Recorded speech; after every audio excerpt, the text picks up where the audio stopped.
31 degrés à Cotonou et environ avec un ciel partiellement nuageux depuis ce matin. Mesdames et messieurs, bonjour. Les titres. Le cancer du col de l'utérus continue de faire ravage au Bénin. Environ 700 nouveaux cas détectés chaque année. Le ministre de la Santé, dans un message largement diffusé sur les réseaux sociaux, revient sur cette pathologie. Vous aurez les détails dans ce journal. L'Association des blogueurs du Bénin lance la cellule de fact-checking, une initiative qui vise à lutter contre la fausse information et les rumeurs. Les précisions dans un instant et puis bientôt une infrastructure marchande pour les vendeuses de charbon à Guégama. C'est l'une des décisions du Conseil des ministres de cette semaine, une décision qui donne de l'espoir aux futurs bénéficiaires. Le reportage est à suivre dans cette édition.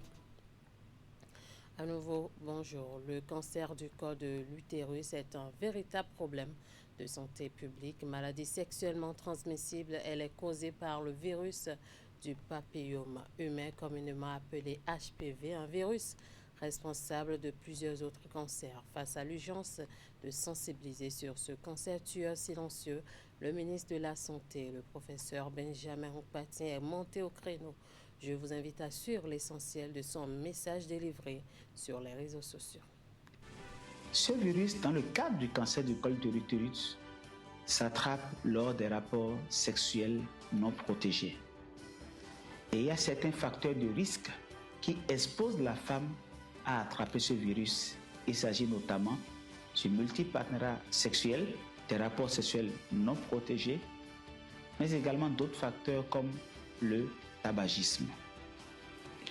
Lorsque le virus rentre dans le corps de la femme, ce virus peut s'éliminer, ce qui se fait la plupart du temps, ou alors persister, rester dans le corps de la femme et entraîner une multiplication anarchique et anormale au niveau des cellules du col de l'utérus.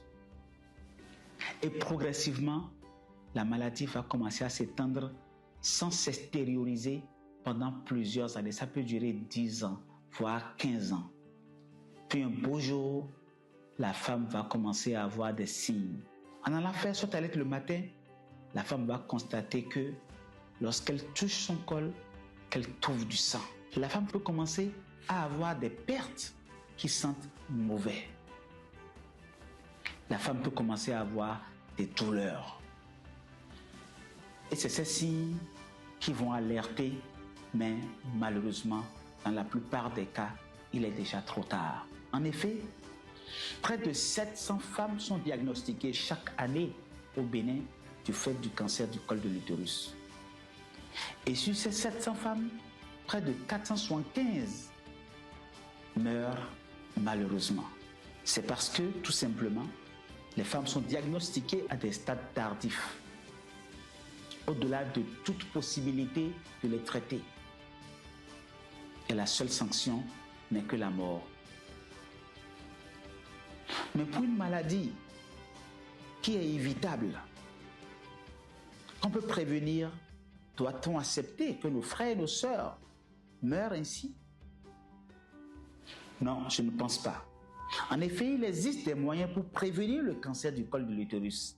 Le tout premier moyen, c'est la vaccination. Il faut dire que la campagne de vaccination contre le virus du papillome humain lancée depuis décembre 2025 sur toute l'étendue du territoire national se poursuit jusqu'à la fin de ce mois de janvier. Elle prend en compte les filles de 9 à 14 ans. Nous poursuivrons cette édition. Le ministère du cadre de vie et des transports chargé du développement durable a procédé ce vendredi à l'évaluation de son plan de travail annuel arrêté au 31 décembre 2025. Un exercice de redevabilité qui permet de passer au peigne fin le niveau d'exécution des actions programmées à travers notamment le taux d'engagement et le taux d'ordonnancement enregistré pour la période. Le ministre José Didier Tonato a présidé la cérémonie d'ouverture des travaux de cette session de revue compte rendu.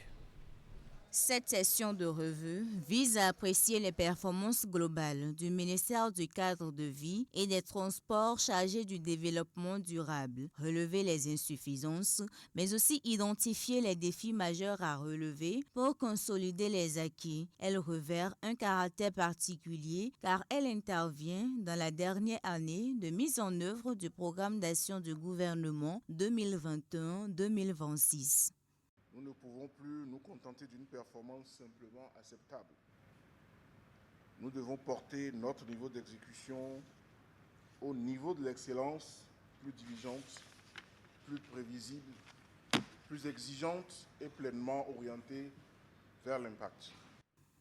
À l'heure du bilan, cette revue s'inscrit également comme le dernier exercice de ce type pour le régime actuel. Pour le ministre José Didier Tonato, cette rencontre a donc pris une dimension à la fois technique et symbolique. Profitant de l'occasion, le ministre a prononcé son discours de revoir à l'endroit de ses collaborateurs. Un message empreint d'émotion et de reconnaissance, saluant l'engagement, la rigueur et le professionnalisme des équipes qui, au fil des années, ont permis de relever de nombreux défis liés à l'amélioration du cadre de vie des populations. Et je voudrais sincèrement vous témoigner ici ma reconnaissance. Ma reconnaissance d'avoir été à mes côtés, mobilisé dans l'action, malgré la difficulté, malgré l'ampleur, malgré la complexité, malgré l'exigence du timing. Je suis bien placé pour en parler. Nous sommes restés debout jusqu'au bout. C'est vrai, c'est un attachement à l'amélioration du cadre de vie. C'est un engagement pour l'amélioration des conditions de vie des populations du Bénin. Mais je considère votre mobilisation aussi comme un attachement à ma personne. Parce que assainissement, urbanisme, mobilité, protection de l'environnement, autant de chantiers structurants qui ont marqué le passage de José Didier Tonato à la tête de ce ministère stratégique. Dans un contexte numérique où les faits et informations douteuses, où les rumeurs se confondent, la cellule de fact-checking voit le jour. Il s'agit d'une initiative de l'Association des blogueurs du Bénin, AB Bénin, qui se veut un levier essentiel pour renforcer la paix et la cohésion sociale au Bénin. Il s'agit d'un espace collectif d'engagement pour une information plus éthique. Le lancement officiel de cette cellule s'est déroulé ce vendredi à Cotonou. Les précisions, c'est avec Candide Rouintor et Elvis Tonoukoua. C'est une cellule de veille de l'intégrité de l'information qui voit le jour. Née du besoin de protéger la cohésion sociale au Bénin face à la montée des tensions liées à la manipulation de l'information, la cellule de fact-checking vient insister sur la nécessité de vérification d'une information. Désormais, ce n'est plus un luxe, mais un devoir. À travers le lancement officiel de cette initiative, l'Association des blogueurs du Bénin veut contribuer dans les mois à venir à des élections apaisées et transparentes en garantissant la vérité des faits aux populations. Aujourd'hui, notre engagement à travers cette cellule est de faire la promotion d'une information juste, une information fiable, une information rigoureuse qui pourra contribuer à la promotion d'une société démocratique libre, transparente et plurielle. Il ne va pas seulement s'agir pour les fact-checkers blogueurs de démentir ou de corriger. Il sera question de vérifier pour éclairer, recouper pour assainir et documenter pour stabiliser. Leurs responsabilités quotidiennes vont s'articuler autour de la veille active, la sélection stratégique et la production de contenu et de large diffusion. Pour le Canada, soutenir une telle initiative signifie soutenir la démocratie, l'inclusion et la participation citoyenne. Cela signifie également encourager une société civile dynamique. Nous mettons debout une cellule qui ne sera pas simplement une vitrine, mais une méthode. Une cellule qui ne sera pas une posture, mais une pratique. Une cellule qui ne sera pas un slogan, mais une exigence.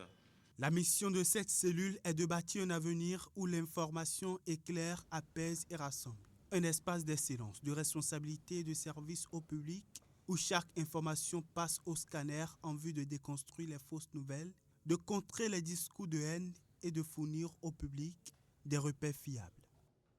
Depuis plusieurs mois, les femmes qui occupaient autrefois le marché du charbon de Bégamé ont dû trouver d'autres points de chute, désormais dispersés entre les abords de l'ancien site et Vaudier. Elles travaillent ou exercent plutôt leurs activités à ciel ouvert dans des conditions précaires. Face à cette réalité, le Conseil des ministres du mercredi 21 janvier 2026 a annoncé la construction d'un nouveau marché au charbon et de pharmacopée. Un projet porteur d'espoir, mais aussi d'attente pour ces bonnes dames. Une équipe de la rédaction est allée à leur rencontre au lendemain de cette décision. Je vous invite à suivre. Bégamé n'est plus qu'un souvenir pour les vendeuses de charbon de Cotonou. Délogées par les chantiers de modernisation urbaine, elles tentent de survivre à Vaudier ou sur les trottoirs environnants dans une situation de grande vulnérabilité. Aujourd'hui même là, le marché s'est diminué à cause de quoi? Comme ils ont gâté tout l'endroit là. Mais Dieu merci, on les a donné une place pour dire qu'on veut construire un marché pour eux. Les difficultés qu'ils avaient, si la pluie tombe maintenant là, ça tape les sacs. Comme ça, si le soleil le voit, ça déchire. Si ça déchire comme ça, c'est eux qui ont la peine. Depuis qu'on nous a déplacés de l'ancien site, nous rencontrons énormément de difficultés.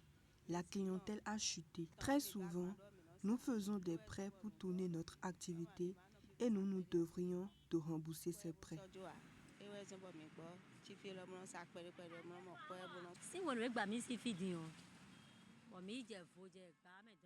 Lorsqu'on a quitté Bégamé pour Vaudier, nous souffrons beaucoup. Là-bas, il n'y a pas du tout de la clientèle. Une lueur d'espoir vient pourtant de tomber. Le Conseil des ministres de ce mercredi 21 janvier a acté la construction d'un marché dédié au charbon et à la pharmacopée. Les travaux d'aménagement du projet d'assainissement pluvial de la ville de Cotonou ont entraîné le déplacement des commerçantes de charbon du quartier Bégamé. Il sera reconstruit sur un nouveau site, un marché au charbon et de pharmacopée offrant de meilleures commodités. Une décision accueillie comme un soulagement, même si les attentes restent immenses. Si la construction de ce marché se concrétisait, ce serait une bonne chose. Nous souhaitons que ces nouveaux marchés soient éclairés et spacieux pour contenir les marchandises. Ce que nous vendons nécessite assez d'espace. Il faudra en tenir compte. Il faut aussi que ce ne soit pas trop loin de nos habitations.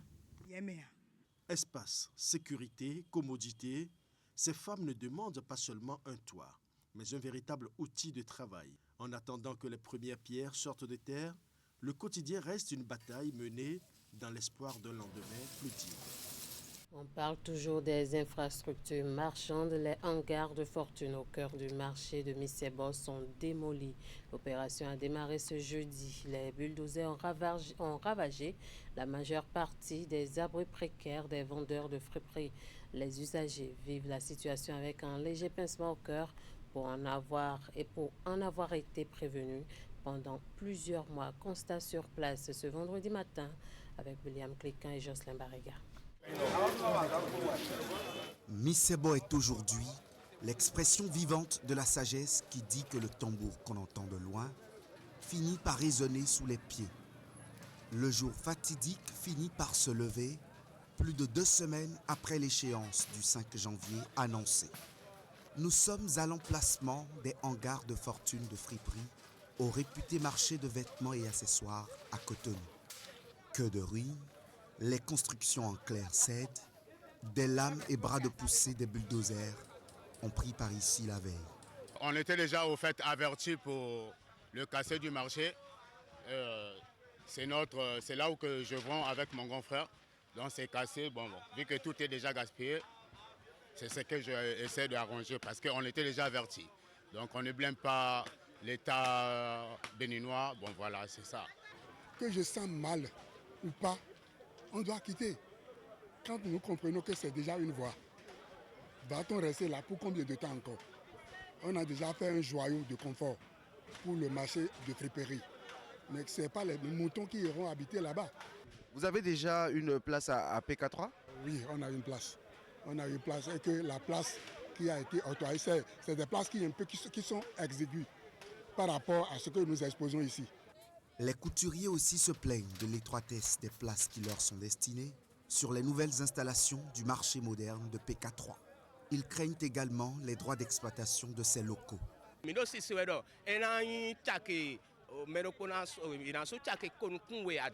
ne payons que 2000 francs ici mensuellement en guise de droit d'occupation. Mais les rumeurs nous rapportent que chaque couturier devra s'acquitter de plus de 7500 francs en raison du coût de la place de 3 qui revient à 22 500 francs. S'il en est ainsi, nous souhaitons que les autorités revoient les conditions d'accessibilité financière et nous nous en sortirons gagnants. Les boutiques bien installées et leurs tenants, eux, ne sont pas inquiétés. Les occupants des abris précaires non encore touchés démontent eux-mêmes leurs cabanes pour sauver des matériaux, en tirer des bois de récupération. À côté, cela peut faire de bonnes affaires. À Cotonou, des routes se modernisent, mais d'autres sont encore dans un état de dégradation. C'est le cas, par exemple, de la voie pavée du carrefour Ces Ampoules qui mène à Saint-Michel. Sur ce tronçon, les racines d'arbres plantés le long du terre-plein central détruisent l'infrastructure routière.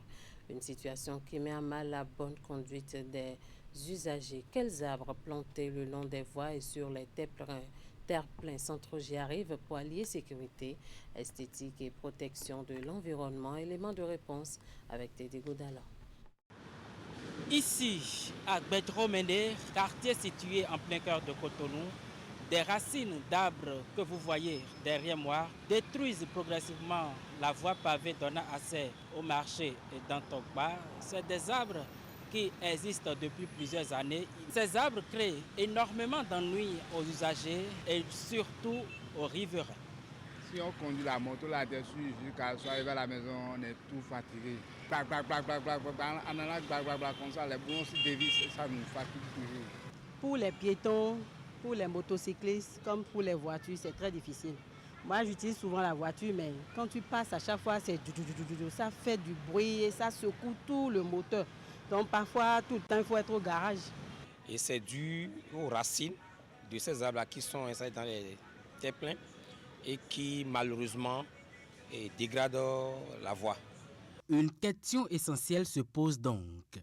Quel arbre planter le long des voies et sur les terre-pleins centraux? Par exemple, il y a le superba, il y a le tidicule du Gabon et un terminalia qui est différent parce que le terminalia, il y a beaucoup de sortes. Il y a le grand terminalia qui était celle qui est là-bas. C'est celle-là qui était plantée un peu partout et qui faisait des racines et qui cassait des choses. Nous, on a deux à Timon, contre les bonus à Léonagno, et on a deux palmiers royal, on a deux palmiers Vincia, on a deux cordia.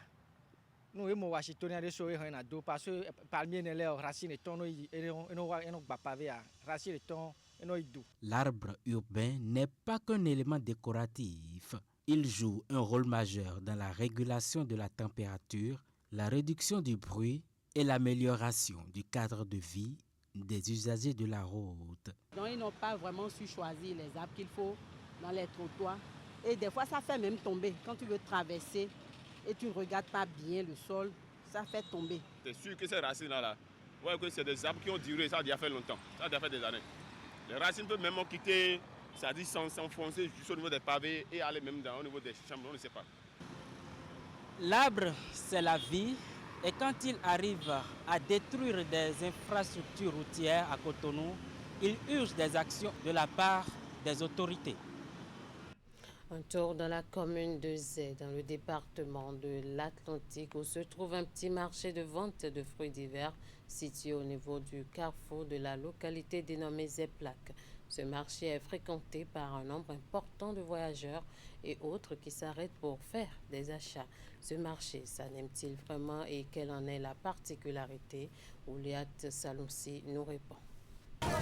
Des bassines colorées et des pyramides de fruits qui bordent le bitume. Bienvenue au carrefour Zéplac, à 40 km de Cotonou. Ici, chaque jour, c'est une symphonie de saveurs. L'ananas, roi de la région, côtoie pastèque, papaye et agrumes. un carrefour stratégique où s'approvisionnent voyageurs et citadins. Le marché s'anime bien. Les clients viennent et font leurs achats. Nous expédions vers Boycon, Parakou, Calavi et bien d'autres localités. J'ai l'habitude de venir ici.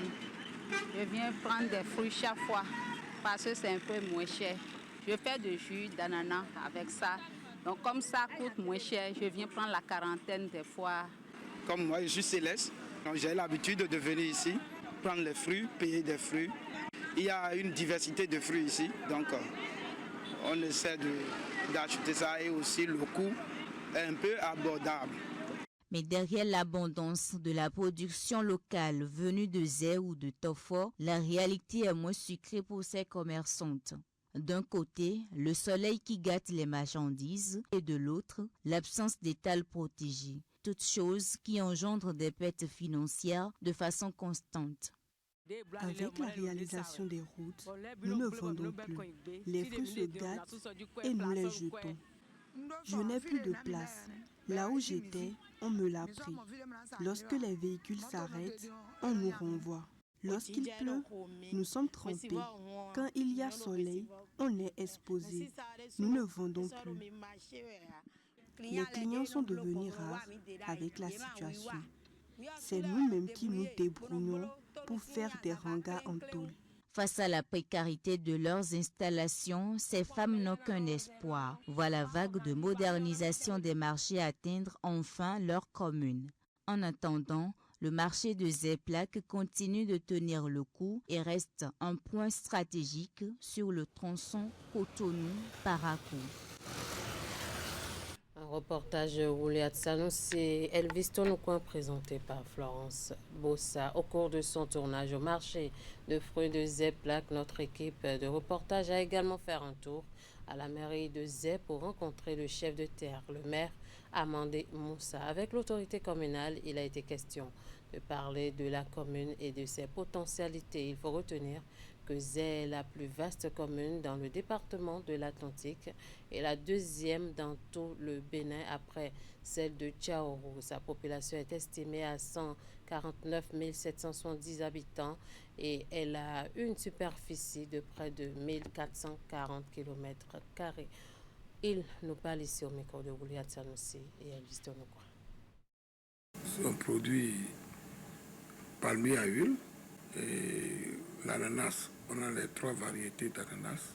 Il y a Cayenne, il y a le bio et il y a le pain de sucre. Donc c'est les 3 variétés d'ananas que nous produisons. Nous sommes les meilleurs producteurs de l'ananas actuellement pour la commune de Zé. Zé a des sites touristiques que les gens visitent de temps en temps. Donc c'est une commune qui est riche, qui est basée sur l'agriculture. Bon, présentement, l'infrastructure qui est érigée sur nous avons la GDZ, qui est sur notre territoire, ça fait les 90%. Parce que des fois, quand on dit gros djibé, bon, peut-être c'est un nom qu'on a donné, mais c'est sur le territoire de Zé. De l'autre côté, il y a Tori un peu et il y a Alada aussi un peu. Donc il y a ça là. Et en plus de ça, il y a des sociétés qui sont en train de s'installer sur notre territoire. Le plus grand marché à bétail est installé sur le territoire de Zé. Aujourd'hui, nous accueillons beaucoup de ceux qui vendent les bœufs, les moutons, tout ça. Il y a le Burkina, il y a le Niger, il y a un peu partout, ils viennent à Zé. Nous avons 3 grands marchés. Il y a un marché de Tambo-Tchevier qui est au bord, qui est tout juste à l'entrée. Et le marché de Sédhié-Denou et en plus le marché de Zé-Centre. Le marché qui est au bord de la voie, c'est le marché de Tambo-Tchevier. Mais je pense bien qu'on est en train de réfléchir après le lotissement, tout ça là, ça va être déplacé de la voie et rentrer un peu en profondeur. Parce que ce n'est pas toujours prudent qu'un marché reste au bord de la voie.